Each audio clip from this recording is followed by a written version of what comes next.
इसलिए कुछ दुनिया के विचारक तो इस सीमा तक पहुंच गए कि उन्होंने कहा जब तक दुनिया में धन है तब तक शांति नहीं हो सकती। तुमने 99 के चक्कर की कहानी पढ़ी है ना, वो अनर्थ की घटना है। कहानी सीधी साफ है, सरल है, मनुष्य को ठीक से प्रकट करती। एक सम्राट का एक नौकर था, नाई था उसका, वो उसकी मालिश करता, हजामत बनाता। सम्राट बड़ा हैरान होता था कि वो हमेशा प्रसन्न, बड़ा आनंदित, बड़ा मस्त। उसको 1 रुपया रोज मिलता था, बस 1 रुपया रोज में वो खूब खाता पीता, मित्रों को भी खिलाता पिलाता।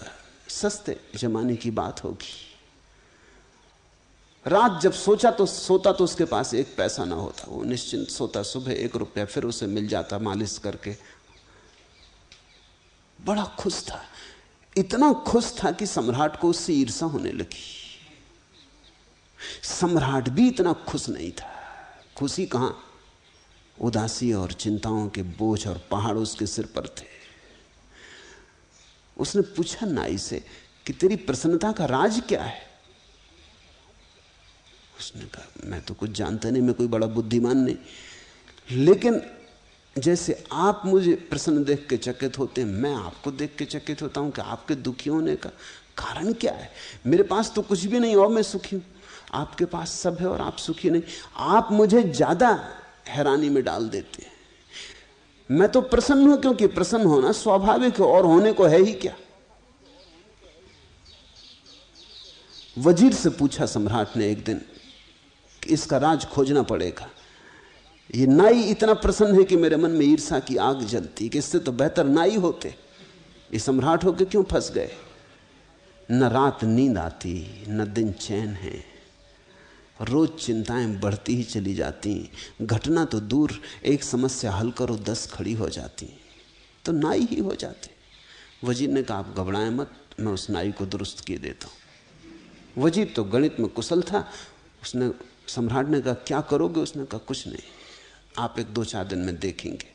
वो एक 99 रुपये एक थैली में रख के रात नाई के घर में फेंक आया। जब सुबह नाई उठा, उसने 99 गिने, बस वो चिंतित हो गया। उसने कहा बस 1 रुपया आज मिल जाए तो आज उपवास ही रखेंगे, 100 पूरे कर लेंगे। बस उपद्रव शुरू हो गया। कभी उसने इकट्ठा करने का सोचा ना था, इकट्ठा करने की सुविधा भी ना थी। 1 रुपया मिलता था, वो पर्याप्त था जरूरतों के लिए। कल की उसने कभी चिंतना ही ना की थी, कल उसके मन में कभी छाया ही ना डाला था। वो आज में ही जिया था। आज पहली दफा कल उठा। 99 पास में थे, 100 करने में देर ही क्या थी। सिर्फ एक दिन तकलीफ उठानी थी कि 100 हो जाएंगे। उसने दूसरे दिन उपवास कर दिया।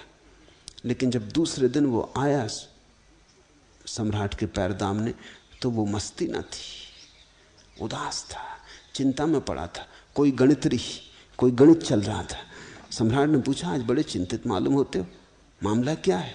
उन्होंने कहा नहीं हुजूर, कुछ भी नहीं, कुछ नहीं, सब ठीक है। मगर आज बात में वो सुगंध ना थी जो सदा होती थी। सब ठीक है, ऐसे ही कह रहा था जैसा सभी कहते हैं सब ठीक है।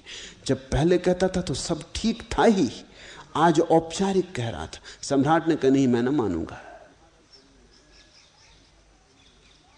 तुम उदास दिखते हो, तुम्हारी आंख में रौनक नहीं, तुम रात सोए ठीक से? उसने कहा आप पूछते तो आपसे झूठ कैसे बोलूं, रात नहीं सो पाया।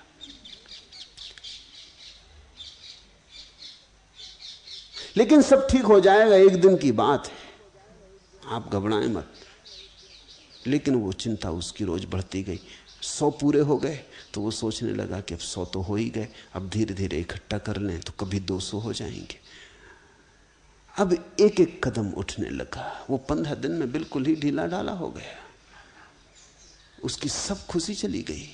सम्राट ने कहा अब तू बता ही दे सच सच मामला क्या है, मेरे वजीर ने कुछ किया।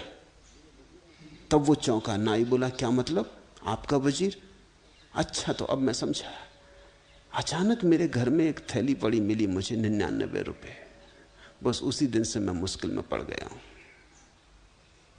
99 का फेर। सारे अनर्थ की जड़ में कहीं अर्थ है। दुनिया में आज पर्याप्त संपत्ति है कि सभी लोग सुखी हो सके, लेकिन कब्जा करने वालों की दौड़ इतनी है,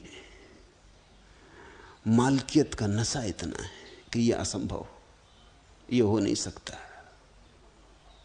दुनिया आज इतनी संपन्न हो सकती है कि कोई आदमी दुखी ना हो, किसी को रोटी रोजी कपड़े की कोई तकलीफ ना हो, दवा छप्पर का कोई अभाव ना हो, लेकिन यह हो नहीं सकता क्योंकि कुछ लोग बिल्कुल दीवाने हैं और पागल हैं। उनका एक ही रस है जीवन में, ढेर लगाना धन का। यह ऑब्सेशन है, यह एक विक्षिप्त चित्त की दशा है। कितनी हत्याएं, कितने युद्ध, वो सभी अर्थ के कारण है। कितनी राजनीति, वो सभी अर्थ के कारण है।